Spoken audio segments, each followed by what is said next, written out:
Hello friends, welcome to जेनिक education. So पिछले video में हमने सीखा था कि परसेंटेजेस से फ्रैक्शंस में कैसे कन्वर्ट करते हैं और उसका हेल्प किस तरह से आपको मिल सकता है क्वेश्चंस को सिंपल करने के लिए, कैलकुलेशंस को ईज आउट करने के लिए। नाउ अब हम उसी कंसेप्ट को फर्दर आगे बढ़ाते हैं और हम नेक्स्ट सीखते हैं concept of percentage change. Okay, now percentage change काफ़ी ज़्यादा इंपॉर्टेंट टॉपिक। परसेंटेज चेंज कि चेंज कैसे निकालें, जिसका सबसे ज़्यादा यूज़ होता है परसेंटेज का। ओके, परसेंटेज में बेसिकली जो चेंज वाला पार्ट है यही आपको मैक्सिमम क्वेश्चंस में यूज़ मिलेगा, प्रॉफिट लॉस में, एवरेज एलिगेशंस में एंड मल्टीपल टॉपिक्स में। तो देखिए परसेंटेज चेंज क्या हो रहा है। फॉर एग्जाम्पल कोई एक आर्टिकल है जिसका प्राइस है 100 रुपये, मैंने ये देखा कि इसका प्राइस 20% से बढ़ गया। ओके, मैंने ऐसा देखा कि 20% से बढ़ गया, तो नया कितना हो जाएगा सोचिए, इट विल बी 120। ओके, 120। तो 120 कैसे आया?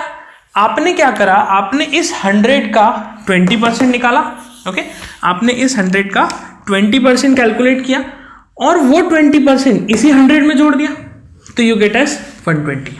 ओके, मतलब ये 20% लगाने के लिए इसको मैंने मेरा बेस माना। ओके, बेस माना, तो इसलिए ये क्या है, मेरी बेस वैल्यू है। तो इस बेस वैल्यू के ऊपर मैंने 20% इंक्रीज करा, मतलब मैं इस स्टेज पे खड़ा था और इस स्टेज से मैंने इसको 20% आगे बढ़ाया।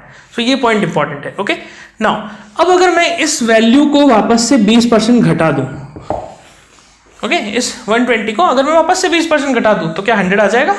नहीं, 100 नहीं आएगा। क्यों? बिकॉज अब मैं इस 120 को बेस लेके चल रहा हूं, दिस इज माई बेस। तो इसका मतलब ये जो 20% है ये कहाँ चेंज होगा, ये इस 120 के ऊपर 20% निकाला जाएगा और इसमें से माइनस कर देंगे, तो ये वैल्यू कभी भी 100 नहीं आएगी, ये वैल्यू आएगी 96। ओके, तो यहाँ पे मुद्दा क्या रहा कि अगर आप इस वैल्यू को 20% बढ़ाते हो तो नई वैल्यू आ गई, लेकिन नई वैल्यू को 20% घटाओगे तो आप वापस से पुरानी वैल्यू पे नहीं पहुंचोगे, आप कोई दूसरी वैल्यू पे पहुंच जाओगे। Are you getting my point? So ये एक बहुत ही इंपॉर्टेंट कॉन्सेप्ट है। तो यहां से यहां जाने के लिए मुझे अलग चेंज करना पड़ेगा। ओके, अब देखिए यहाँ पे कॉन्सेप्ट को समझते हैं। ये मेरा वैल्यू था, इस पर ये इंक्रीज हुआ और ये फाइनल बन गया, तो मैं कहता हूं कि ये मेरा एक इनिशियल वैल्यू है और ये मेरा एक फाइनल वैल्यू है। ओके, और ये है मेरा परसेंटेज चेंज।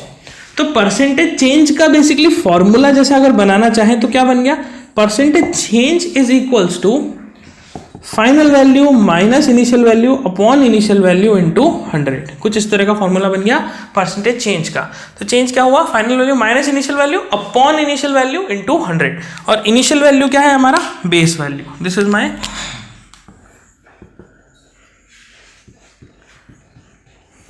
बेस वैल्यू, ये है हमारा बेस वैल्यू। ओके, नाउ अब ये तो बेसिक आइडिया हुआ कि हाँ परसेंटेज चेंज का मतलब ये हो गया, ये तो एक फॉर्मूले के बेसिस पे बना लिया, बट इसका यूज कैसे है, इसका मकसद कैसे है। ओके, फॉर एग्जांपल मैं आपको बोलूँ कि कोई आर्टिकल है, लेट से कुछ रैंडम हम प्राइस लेते हैं 36 रुपीज़ का। ओके, आर्टिकल है लेट से 36 रुपीज़ का। इस आर्टिकल को मैंने, इस आर्टिकल की प्राइस को मैंने इंक्रीज कर दिया, let suppose 50%। Okay, 50%, now let's say 50%।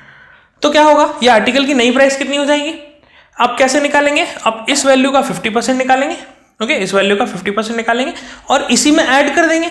तो इस वैल्यू का 50% कैसे निकाला, 50% होता है 1/2। आपने क्या करा, इस परसेंटेज को कन्वर्ट करा फ्रैक्शन में कि 50% इज 1/2।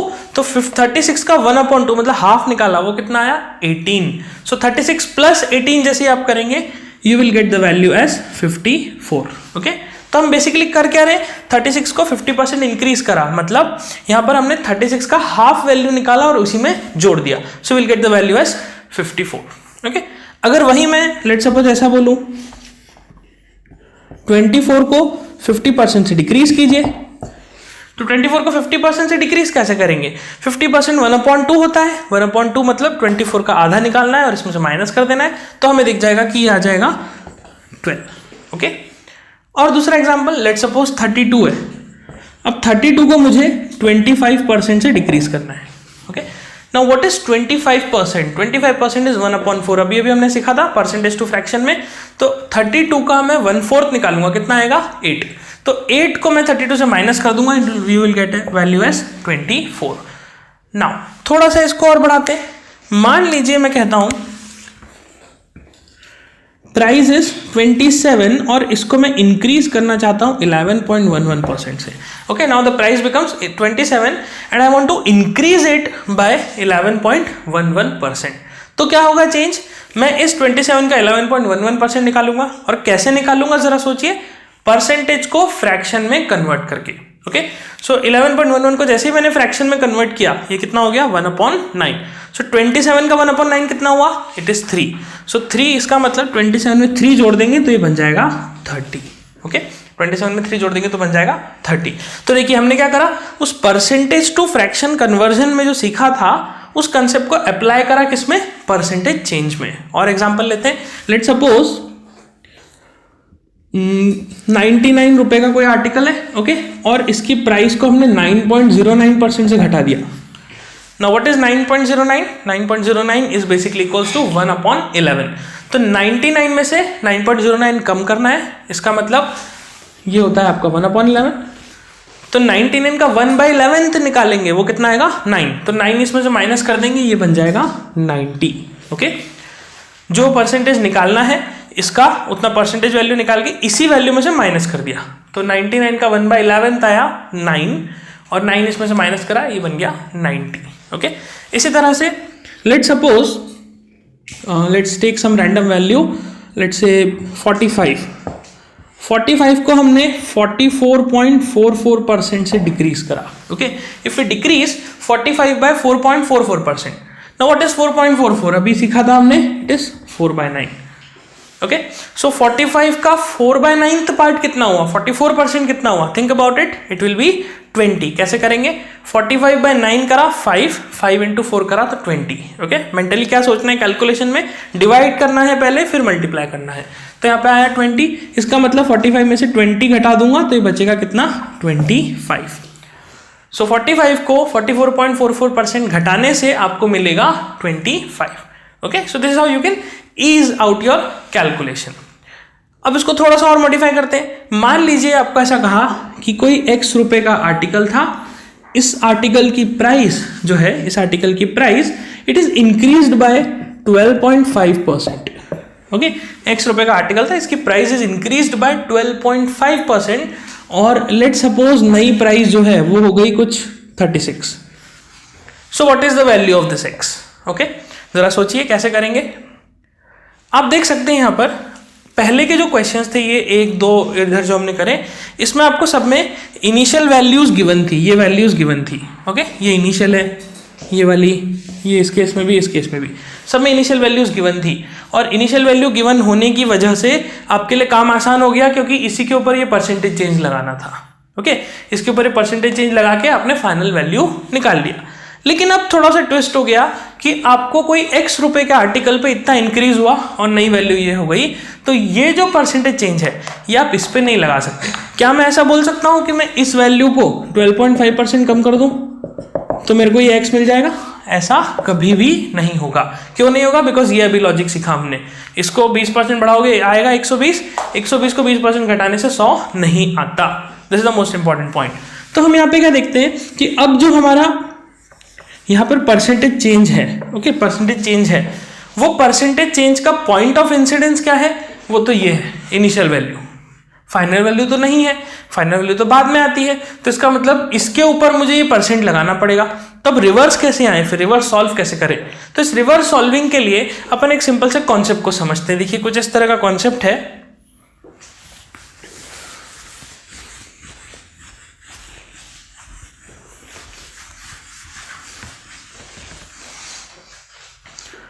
हम क्या करते हैं, हम अलग अलग इनिशियल वैल्यूज अज्यूम करते हैं. ओके, और अलग अलग फाइनल वैल्यूज निकालते हैं. अलग अलग इनिशियल वैल्यू कैसे?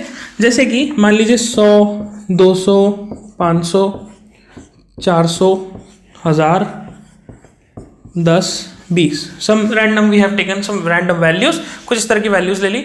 इन सभी वैल्यूज को हम इंक्रीज करेंगे बाय 50%. ओके, इन सभी वैल्यूज को हम क्या करते हैं? 50% से इंक्रीज करते हैं, 50% से बढ़ाते हैं. तो क्या होगा? 100 को 50% बढ़ा दिया तो ये बन जाएगा 150. 200 को 50% बढ़ाने से 300. 500 को 50% बढ़ाने से 750. 400 को 50% बढ़ाने से 600। इसी तरह से 1000 के लिए 1500, देन ये 15 और ये 30। ओके, तो अब देखिए हमने क्या करा, हमने अलग अलग वैल्यूज ली और सभी को इक्वल परसेंटेज अमाउंट से इंक्रीज करा। अलग अलग वैल्यूज को 50% से ही बढ़ाया, तो ये वैल्यूज आ गई, फाइनल वैल्यूज आ गई। अभी आपको क्या दिख रहा है कि ये वैल्यूज अलग हैं, तो इसीलिए ये बढ़ाने पर ये वैल्यूज अलग आएंगी। ऑब्वियसली ये तो होगा ही होगा, लेकिन फिर भी इन वैल्यूज और इन वैल्यूज में एक रिलेशन है। ओके, इन सभी वैल्यूज में और इन सभी वैल्यूज में एक रिलेशन है। क्या रिलेशन है उसको समझते हैं। देखिए, if I calculate the ratio of initial and final values, initial value का यहाँ पे कितना है 100, यहाँ पे कितना है 150। So what is the ratio of 100:150? जरा कैलकुलेट करके देखिए। दिस इज 10:15, तो 5 से आप कैंसिल कर देंगे, कितना आ जाएगा 2 और 3। ओके, तो यहाँ पर आपको रेशियो मिलेगा 2:3। What is the ratio of 200 and 300? दोनों 0 0 कैंसिल, तो ये आ जाएगा 2:3। 500 और 750 का ratio, it will also be 2:3। 400 600 का ratio, it will also be 2:3। 1000 1500 का ratio, it will also be 2:3। 10 और 15 का रेशियो अगेन 2:3, और 20 और 30 का रेशियो भी 2:3। तो यहाँ से निष्कर्ष क्या निकला? निष्कर्ष ये निकला कि कोई सी भी वैल्यू को, ओके, कोई सी भी वैल्यू को 50% अगर बढ़ाया जाए, ओके, कोई सी भी वैल्यू को 50% अगर बढ़ाया जाए और कोई नई वैल्यू आ जाए, ओके, कोई सी भी वैल्यू को बढ़ाया जाए 50%, कोई भी नई वैल्यू आ जाए, we do not care. What we care is पुरानी वैल्यू और नई वैल्यू के बीच में हमेशा रेशियो 2:3 ही मेंटेन रहेगा। ओके, कोई सी भी आपकी इनिशियल वैल्यू हो, 50% बढ़ा दो, एक नई वैल्यू आ जाएगी, तो उन दोनों का जैसे ही आप रेशियो लोगे, रेशियो हमेशा 2:3 ही रहेगा। ये रेशियो नहीं बदलेगा, कभी भी नहीं बदलेगा। ओके, 50% के लिए हमेशा आप ऐसा देखेंगे कि पुरानी वैल्यू और नई वैल्यू के बीच में रेशियो 2:3 ही मिलेगा। ये देखिए 2:3, ओके, 2:3 ही मिलेगा। अब ये 2:3 आया कैसे? देखिए 50% क्या होता है 1/2। ओके, हमने क्या सीखा था स्टार्टिंग में कि नीचे वाली जो वैल्यू है, नीचे वाली जो वैल्यू है दिस इज टोटल, और ऊपर वाली जो वैल्यू है दिस इज योर पार्ट। तो 50% हमने क्या कहा कि 50% बढ़ाना मतलब इस टोटल में इसका कुछ पार्ट ऐड कर देना, और पार्ट कितना है? पार्ट है 1। ओके, 50% बढ़ाना मतलब इस टोटल में पार्ट को ऐड कर देना। ओके, तो आप सोचिए जरा 50% घटाने को क्या हो रहा होगा? 50% घटाना मतलब 2, मतलब इस टोटल में पार्ट को सबट्रैक्ट कर देना। तो अगर 50% इंक्रीज पर रेशियो बनता है 2:2+1। ओके, देखिए 2:2 क्या बन रहा है? ये 2:2+1। 2:3 कैसे आया? इस 2 में 1 बढ़ा दिया, तो 2:2+1। तो आप सोचिए डिक्रीज में क्या हो रहा होगा? 50% डिक्रीज के केस में, 50% डिक्रीज के केस में इनिशियल वैल्यू और फाइनल वैल्यू में रेशियो क्या बनेगा? 2:1। ओके, तो नया रेशियो क्या बन गया? 2:1। तो डिक्रीज में हमें क्या करना है? डिनोमिनेटर में से न्यूमरेटर को घटा देना है। अगर इंक्रीज है तो क्या करना है? डिनोमिनेटर में न्यूमरेटर को जोड़ देना है। सिंपल सा लॉजिक। तो देखिए इसको हम जनरलाइज करके लिख लेते हैं। जनरलाइज करके कुछ ऐसा रिलेशन बनेगा कि परसेंटेज इंक्रीज में इनिशियल वैल्यू और फाइनल वैल्यू के बीच में रिलेशन आ गया denominator is to denominator plus numerator, और परसेंटेज डिक्रीज में रिलेशन आ गया denominator is to denominator minus numerator. Okay, मतलब हमने क्या कहा कि आप कोई सी भी वैल्यू को इंक्रीज करिए परसेंटेज 50% से, तो पुरानी और नई वैल्यू में कांस्टेंट रहेगा। ओके, जो रेशियो है वो हमेशा कांस्टेंट रहेगा। तो क्या मैं ऐसा बोल सकता हूं कि ये जनरलाइज है, ये आइडिया जनरलाइज है, ये बाकी परसेंटेज इंक्रीज पे भी लगाया जा सकता है? Obviously yes. ओके, हर किसी तरह के परसेंटेज पे आप ये लगा सकते हैं। मतलब अगर मान लीजिए 25% की बात करें, 25%, तो 25% क्या होता है? 1/4। इसका मतलब अगर मैं किसी आर्टिकल को या किसी चीज को 25% से इंक्रीज करूंगा, if I increase something bye 25%, इसका मतलब पुरानी वैल्यू और नई वैल्यू के बीच में रेशियो हो जाएगा 4:4+1, दैट इज 5। ओके, अगर मैं किसी चीज को 25% से, ये इंक्रीज के केस में आया, डिक्रीज करूंगा तब क्या होगा? तो डिक्रीज करने में रेशियो हो जाएगा 4:3। ओके, 4 पहले 4 में 1 बढ़ा दिया तो इंक्रीज के केस में, और डिक्रीज के केस में 4 में 1 कम कर दिया, सो ये आ गया 4:3। Okay, sorry. तो देखिए अभी हम देखते हैं इस क्वेश्चन को। ये क्वेश्चन क्या बताता है कि x कोई वैल्यू था जिसको 12.5% से बढ़ाया तो नया वैल्यू आ गया 36। तो बताइए x क्या होगा। अब व्हाट इज 12.5%? 12.5% इज 1/8। ये क्या होता है 1/8। तो अगर मैं किसी चीज को 12.5% से बढ़ा रहा हूं, इसका मतलब मैं 8 में 1 जोड़ रहा हूं। Okay, I am increasing 8 by 1। तो इसका मतलब ये पुरानी वैल्यू अगर 8 होती तो नई वैल्यू क्या हो जाती 9। ओके, मतलब 8 को अगर 12.5% बढ़ाता तो 9 आ जाता, लेकिन अभी यहाँ पे आ कितना रहा है 36। यहाँ पे कितना आ रहा है 36। मतलब इस 9 को अगर मैं कंपेयर करूँ 36 से तो ये 4 टाइम्स है। तो इसका मतलब यहाँ पर भी जो ये x है ये क्या होगा 4 टाइम्स हो जाएगा, because this is a ratio, this is a ratio. तो 8 4s are 32। इसका मतलब मेरा x का वैल्यू कितना आ गया 32। Okay, the value of my x is equals to 32। तो आई होप ये कॉन्सेप्ट समझ में आ रहा होगा कि कैलकुलेशन हम कैसे ईज आउट कर रहे हैं। यहाँ पे बेसिकली चेंज को हम डिटेक्ट कर रहे हैं और हम ये कह रहे हैं कि परसेंटेज चेंज कोई सा भी वैल्यू होगा तो पुरानी और नई वैल्यू का रेशियो हमेशा कांस्टेंट होगा। चेंज होगा पुरानी और नई वैल्यू एब्सोल्यूट टर्म्स में, बट जो रेशियो है उन दोनों के बीच में कंपैरिजन वैल्यूज हैं वो चेंज कभी भी नहीं होगा। दूसरा एग्जांपल देखिए, फॉर एग्जांपल x रुपए का कोई आर्टिकल है जिसको हमने 11.11% से जिसकी प्राइस हमने डिक्रीज कर दी। ओके, और लेट्स अज्यूम कि नई प्राइस आ गई 64। ओके, तो इस x रुपए के आर्टिकल की प्राइस को अगर मैं इतने से डिक्रीज करूंगा और नई प्राइस 64 आती है, नाउ व्हाट इज 11.11%? ये होता है 1/9। तो अभी हमने क्या सीखा कि अगर डिक्रीज है तो denominator is to denominator minus numerator, मतलब इस 9 रुपए में 1 रुपए कम हो जाएंगे। तो यहां पर भी हम वही कर देंगे। देखिए क्या होगा, 1/9 के केस में पुरानी वैल्यू अगर 9 है तो नई वैल्यू क्या हो जाएगी 9 - 1 दैट इज 8। तो अगर 9 रुपए ये आर्टिकल का प्राइस होता तो इतना डिक्रीज करने पे 8 आ जाता, लेकिन अभी ये आ कितना रहा है 64, जो कि कितना टाइम्स है 8 टाइम्स। तो क्योंकि ये रेशो है इसलिए इसको भी मैं 8 टाइम्स कर दूंगा तो ये आ जाएगा 72। सो इससे हमको क्या मिला 72 रुपए के आर्टिकल की प्राइस को अगर 11.11 डिक्रीज करेंगे तो आपकी वैल्यू आ जाएगी 64। So this is how we can calculate the decrease. Okay, we can calculate the change. और थोड़ा सा इसको लेवल बढ़ाते हैं। अब मान लीजिए कि कैलकुलेशन कुछ इस तरह का हो जाए कि x रुपए के आर्टिकल की प्राइस को हमने 44.44% से इंक्रीज करा। ओके, लेट्स अज्यूम कि 44.44% से इंक्रीज करा और नई प्राइस आ गई let's say 39। Okay, now we have to find what is the value of x। तो क्या होगा 44.44 कितना होता है, इट इज 4/9। तो 4/9 का क्या मतलब हुआ कि 9 रुपए पे 4 रुपए इंक्रीज किए जाएंगे। तो अगर मेरी पुरानी वैल्यू 9 रुपए होती तो नई वैल्यू हो जाती 13 रुपए, बिकॉज 4 रुपए में बढ़ा देता। तो 9 की चीज इतना इंक्रीज के बाद इतने की होगी। ओके, 9 की चीज इतना इंक्रीज के बाद इतने की होगी। तो ये वैल्यू को हम कंपेयर कर देते हैं 39 से। कितना टाइम्स है 3 टाइम्स। तो इसका मतलब ये वाली वैल्यू भी x की 3 टाइम्स होकर बन जाएगी 27। Okay, this is how you can calculate the percentage change और you can calculate the initial value. देखिए फाइनल वैल्यू इजी है कैलकुलेट करना। ओके, आपको फ्रैक्शन पता है, आपको पॉइंट ऑफ इंसिडेंस क्या है इनिशियल वैल्यू, तो उस पर लगाना है और सॉल्व कर देना है।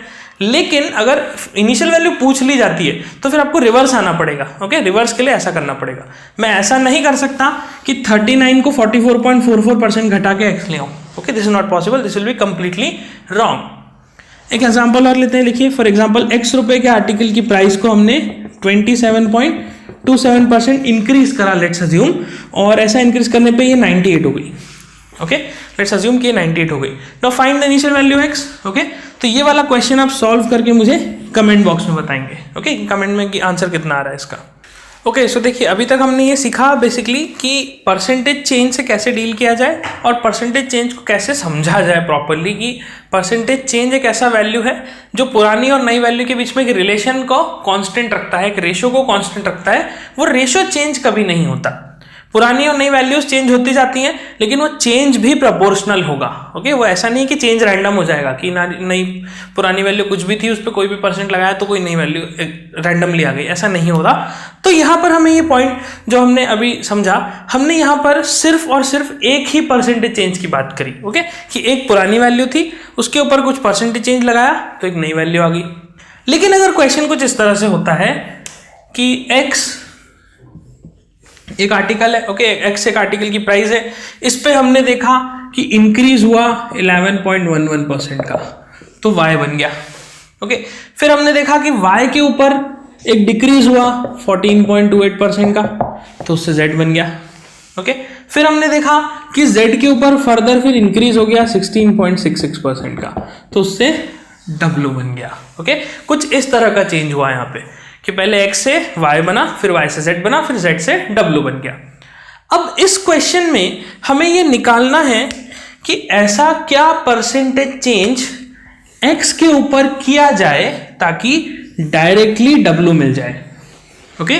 क्वेश्चन को समझिएगा, क्या सवाल है, प्रॉब्लम स्टेटमेंट क्या है कि ऐसा क्या चेंज हम x के ऊपर अप्लाई करें कि डायरेक्टली हमें w मिल जाए, हमें ये y और z की आवश्यकता नहीं, हमें डायरेक्टली w मिल जाए। तो इस तरह के चेंज को हम बोलते हैं इक्विवेलेंट परसेंटेज चेंज, ओके। क्या बोलते हैं, इक्विवेलेंट परसेंटेज चेंज, कि मैं यहाँ पे चेंज कैसा करना चाह रहा हूं, मैं x की वैल्यू को डायरेक्टली w पे पहुंचाना चाह रहा हूं, मैं y और z को यूज नहीं करना चाह रहा, मेरी इच्छा नहीं y और z को यूज करने की, ओके। तो कैसे हम निकालें कि इस केस में इक्विवेलेंट परसेंटेज चेंज कितना आएगा, कैसे हम डिटरमाइन करेंगे, तो ये हमारा समझना, हमारा जो अभी इस पर्टिकुलर डिस्कशन का मुद्दा है वो यही है कि ये चेंज को हम कैसे डिटरमाइन करें, कैसे डिटेक्ट करें, ओके। देखिए यहां पे क्या होगा, x से y में जब हम चेंज करेंगे, ओके, x से y में, तो हमने क्या देखा कि इसका परसेंटेज चेंज कितना है 11.11। अभी हमने क्या सीखा, परसेंटेज चेंज 11.11 है, इसका मतलब पुरानी और नई वैल्यू के बीच में एक रेशो फिक्स रहेगा, वो रेशो नहीं बदलेगा, x का कुछ भी वैल्यू हो जाए उससे कोई फर्क नहीं पड़ेगा, ठीक है, बहुत अच्छी बात है। और फिर y से z बना, तो यहां पर भी एक रेशो है 14.28 का, परसेंटेज है 14.28 का, ये डिक्रीज वाला है। अगेन यहाँ पे वही होगा, y की कोई भी वैल्यू हो, इनका जो रेशो है, ओके, वो कांस्टेंट होगा। सिमिलरली यहां पर भी इन दोनों का रेशो वो फिर से कांस्टेंट होगा। तो यहां पर हम क्या देखते हैं कि अगर हम x:y का रेशो निकालें, so what is the ratio of x:y, x:y में कितना चेंज है 11.11, 11.11 कितना होता है, 11.11 होता है 1/9। इसका मतलब x:y का रेशो क्या हो गया 9 से 10, ओके। अभी हमने लिखा था x:y का रेशो कितना हो गया 9 से 10, क्यों, क्योंकि परसेंटेज इंक्रीज और परसेंटेज डिक्रीज के रेशो हमने लिखे थे, initial value final value, denominator is to denominator plus numerator, denominator is to denominator minus numerator, बस इस तरह का एक कॉन्सेप्ट हमने लिखा था। तो ये आ गया x:y का रेशो। फिर y और z में क्या रेशो होगा, y और z में क्या रेशो होगा, देखिए y से z कैसे बनता है 14.28 डिक्रीज करके। नाउ 14.28 कितना होता है, 14.28 होता है 1/7, ओके। मतलब 7 में एक कम, 7 में एक कम, तो रेशो कितना बन गया 7:6, ओके। सो y:z का रेशो आ गया 7:6। उसके बाद तीसरा देखते हैं z:w, ओके, z:w। तो z:w में आप क्या देखते हैं, यहां पे z से w 16.66 का इंक्रीज है, ओके। तो इंक्रीज को कैसे लिखेंगे, दिस इज 1/6। तो इंक्रीज में क्या होगा, 6 पे 1 इंक्रीज हो जाएगा, वो वहां पे लिखा हुआ है। तो यहां पर इंक्रीज हमने करा, तो ये रेशियो बन गया 6:7, 6 का 7। अब देखिए यहां पर मेरे पास अल्टीमेटली क्या आ गया, 3 रेशियोज आ गए, x:y, y:z, z:w। और मुझे निकालना क्या है, मुझे निकालना है ultimately x:w। My target is to determine what is the value of x:w। इसको फाइंड आउट करना है। कैसे फाइंड आउट करेंगे, 3 रेशियोज हैं, 3 रेशियोज को इक्वलाइज कर देते हैं। इक्वलाइज कैसे कर सकते हैं, देखिए इक्वलाइज करने का मेथड, एक तरीका तो ये है कि आप पहले यहाँ पर जैसे कि y है, देखिए x:y में ये y यहाँ पे और y:z में ये y यहाँ पे, तो इन 2 रेशियोज में कॉमन क्या है y, ओके, y। तो यहाँ पर ये y 70 हो जाएगा, यहाँ पर ये y ये भी 70 हो जाएगा। कैसे, इस 7 से इसको मल्टीप्लाई कर देता हूँ और इस 10 से इसको मल्टीप्लाई कर देता हूँ। ऐसा क्यों करा हमने, ऐसा हमने इसीलिए करा ताकि इन जगहों पे, इन दोनों जगहों पे y को हम इक्वल कर पाए। और y को इक्वल कर पाने से हमको क्या मिलेगा, हमें x और z के बीच में रिलेशन मिल जाएगा। और जैसे ही x और z के बीच में रिलेशन मिला, हम डायरेक्टली उसको यहाँ पे रिलेट कर सकते हैं, ओके, और उससे w का रिलेशन निकाल सकते हैं। मतलब अगर मेरे पास मल्टीपल रेशियोज अवेलेबल हैं तो मल्टीपल रेशियोज को इक्वलाइज करने के लिए क्या करना पड़ेगा, जो कॉमन टर्म्स होंगे, ओके, जो कॉमन टर्म्स होंगे उन कॉमन टर्म्स को इक्वलाइज करना पड़ेगा। कैसे, देखिए यहां पर y क्या है 10 और यहां पे क्या है y 7, मतलब y को x के साथ रख देते हैं तो वो 10 बोलने लगता है, और y को z के साथ रख देते हैं तो वो 7 बोलने लगता है। तो ऑब्वियस सी बात है कि मुझे इन दोनों को पहले इक्वल तो बनाना पड़ेगा यहाँ पे, तभी तो मैं x और z को रिलेट कर पाऊंगा। अभी तो कोई रिलेशन ही नहीं बन रहा, ये तो 7 बोलता है, ये बोलता है मैं 10 हूँ, ओके। तो यहाँ पर इसी चीज को सिंप्लीफाई करने के लिए हम क्या करेंगे, इस तरह के मेथड्स को, मतलब इस तरह के रेशियोज को इक्वलाइज करने के लिए या कहें नॉर्मलाइज करने के लिए हम यूज करेंगे method of scaling, okay, scaling. बड़े ध्यान से इसको समझते हैं, स्केलिंग का मेथड क्या होता है। देखिए किस तरह से लिखेंगे। सबसे पहले तो हम क्या करते हैं, जो 4 वेरिएबल्स हैं हमारे पास उनको लिख देते हैं। तो देखिए x है, फिर y है, फिर z है, फिर w, ये चारों वेरिएबल्स हमने लिख दिए। इसके बाद हम लिख देते हैं नीचे इनका वैल्यूज। तो इनका वैल्यूज लिखते हैं, देखिए 9 और 10, x और y का वैल्यू कितना आया 9 और 10। आगे बढ़ते हैं। अब देखिए y और z के बीच में क्या रिलेशन है 7:6, ओके। तो y और z का वैल्यू हम इसके साथ नहीं लिख सकते, क्यों, बिकॉज ये रेशियो एक अलग रेशियो है, ये रेशियो एक अलग रेशियो है, तो दो अलग रेशियोज को हमें अलग अलग लेवल्स पे लिखना होगा। तो y और z का वैल्यू हो जाएगा 7 और 6 यहाँ पर, ओके, जस्ट इसके नीचे, ओके। क्यों, बिकॉज y और z का रिलेशन 7:6 का है। y जब z के साथ होता है तो वो 7 बोलता है, और y जब x के साथ होता है तो वो 10 बोलता है, इसलिए रिलेशन अलग है। फिर आते हैं z और w पे। अब z और w का क्या है, देखिए 6:7 है, 6:7 है। अब देखिए यहाँ पर ये 6 है, यहाँ पे 6 है, तो बिल्कुल मैं कह सकता हूँ कि ये दोनों रिलेट हो जाएंगे। बट फॉर अंडरस्टैंडिंग पर्पस हम क्या करते हैं, अगर मान लो यहाँ कुछ और वैल्यू होता, some random some different value यहाँ पे कुछ होता, तो उस केस में क्या करते हैं, ये एक अलग रेशियो हो जाता। तो इसे मैं इसके नीचे लिख देता 6:7, कुछ इस तरह के फॉर्म में, ओके, 6:7। नाउ x का वैल्यू हो जाएगा, ओके, x का वैल्यू क्या हो जाएगा 9 × 7 × 6। तो x का वैल्यू हो जाएगा 9 × 7 × 6। y का वैल्यू हो जाएगा, ओके, y का value of y will become 10 × 7 × 6। सो 10 × 7 × 6, तो ये आ जाएगा 10 × 7 × 6। फिर आते हैं z पे। z का वैल्यू हो जाएगा 10 × 6 × 6। तो z का वैल्यू क्या हो गया 10 × 6 × 6, तो ये हो गया यहाँ पे 10 × 6 × 6। और फिर w का वैल्यू क्या हो जाएगा, देखिए y का वैल्यू, x का वैल्यू कैसे निकाला, ये तीनों को मल्टीप्लाई करके। w का वैल्यू क्या हो गया, ये तीनों को मल्टीप्लाई करके, जस्ट एक्सट्रीम्स को मल्टीप्लाई कर देंगे, तो w आ गया आपके पास 10 × 6 × 7। अब हमारा मुद्दा क्या है, हमें निकालना है equivalent percentage change. Equivalent percentage change मतलब x और w में रिलेशन। तो x और w में रिलेशन कैसे निकालेंगे, अब देखो ये नॉर्मलाइज हो गया, तो मेरे पास x का वैल्यू कितना आ गया 9 × 7 × 6, और w का वैल्यू कितना आ गया, दिस इज 7, हाँ, 10 × 6 × 7।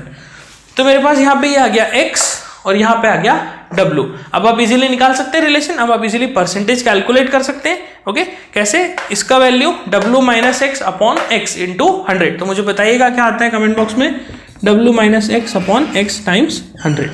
सो this is the equivalent percentage change, okay, this is the concept of equivalent percentage change, okay. So you can note this,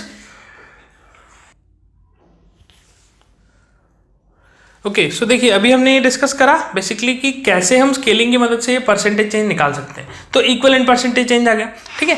अब ये क्या है, ये पीछे का एक बैक मेथड है, अपन को ऐसा नहीं है कि अभी ये यूज़ करना है, ये जस्ट एक अंडरस्टैंडिंग के लिए है कि हम करना क्या चाह रहे हैं, हम 4 रेशियोज को या 3 रेशियोज को नॉर्मलाइज कैसे करें। तो नॉर्मलाइज करने का मेथड है, इन केस आपको ये नहीं करना, इन केस आपको लगता है कि नहीं ये तो लंबा है हमें नहीं करना, तो ठीक है कोई बात नहीं, अपन इसको हटा देते हैं, ठीक है, इसको हटा देते हैं। तो फिर करना क्या है, आप डायरेक्टली x का वैल्यू लिख सकते हैं। कैसे लिख सकते हैं, देखिए x का वैल्यू हो जाएगा, the value of x will become product of all the first terms. 3 जो रेशियोज हैं आपके पास, तीनों रेशियोज का जो पहला टर्म्स है उन पहले टर्म्स को मल्टीप्लाई कर देंगे तो x आ जाएगा। x कितना आ जाएगा 10 into 6 7 into 6 okay 10 into 7 into 6 और w क्या हो जाएगा w will become the product of last terms. तीनों रेशियोज में प्रोडक्ट ऑफ लास्ट टर्म्स। तो लास्ट टर्म्स क्या है देखिए सॉरी ये गलत लिख दिया। x का वैल्यू होगा 9 इंटू 7 इंटू 6 और w क्या हो जाएगा तीनों के लास्ट टर्म्स क्या है y इज 10 z इज 6 और दिस w इज 7 तो ये हो जाएगा 10 इंटू 6 इंटू 7 तो ये आ जाएगा आपका w। देखिए वही का वही वैल्यू आ गया ओके वही का वही वैल्यू आ गया।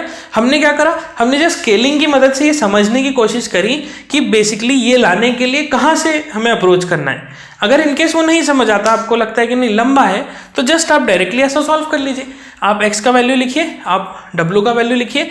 x का वैल्यू तीनों के फर्स्ट टर्म्स का प्रोडक्ट तीनों रेशियोज का और w का वैल्यू तीनों के लास्ट टर्म्स का प्रोडक्ट। सो ये आ जाएगा आपका w ओके। सो x आ गया w आ गया। Now you can simplify you can calculate the percentage change. So equivalent percentage change क्या हो जाएगा ये वाला फॉर्मूले से w minus x upon x into 100 okay. So इस क्वेश्चन का आंसर बताइएगा मुझे कमेंट बॉक्स में। सॉल्व करिए पूरा क्योंकि ये सिर्फ कैलकुलेशन है। देखिए पूरा प्रिंसिपल हमने समझ लिया। अब मैं कैलकुलेशन पे लाके इसलिए छोड़ देता हूँ ताकि आप लेक्चर के साथ साथ ही प्रैक्टिस भी करते जाएं बिकॉज हमारा जेनिक एजुकेशन में बेसिक मुद्दा ही यही है कि आपकी प्रैक्टिस प्रॉपरली होती जाए ओके। सो इसको सॉल्व करिए और एक और क्वेश्चन हम देखते हैं इसमें। चलिए मान लीजिए कि x से y में लेट सपोज डिक्रीज हुआ 10% ओके। फिर y से z में लेट सपोज डिक्रीज हुआ 30%। फिर z से w में लेट सपोज डिक्रीज हुआ 40% ओके। x से y में क्या हुआ 10% का डिक्रीज, y से z में क्या हुआ 30% का डिक्रीज, फिर z से w में क्या हुआ 40% का डिक्रीज। तो जरा बताइए what is the equivalent percentage change equivalent percentage decrease. तो कैसे निकालेंगे स्टेप 1 आप सबसे पहले रेशियोज निकाल लीजिए। तो जैसे कि x इज टू y तो x इज टू y कितना आएगा हम देखते हैं 10% मतलब 1/10 होता है ओके। 10% इज 1/10 तो 10 में 1 कम कर देंगे बिकॉज ये डिक्रीज हो रहा है तो 10 में 1 कम करेंगे तो ये रेशियो आ जाएगा 10:9 ओके। फिर उसके बाद y इज टू z में जाते हैं तो y इज टू z में क्या होगा 30%। नाउ 30% इज इन 30 अपॉन और 3/10 ओके। नाउ 30% 3/10 है इसका मतलब 10 में क्या होगा 3 का डिक्रीज होगा बिकॉज ये डिक्रीज वाला है ओके।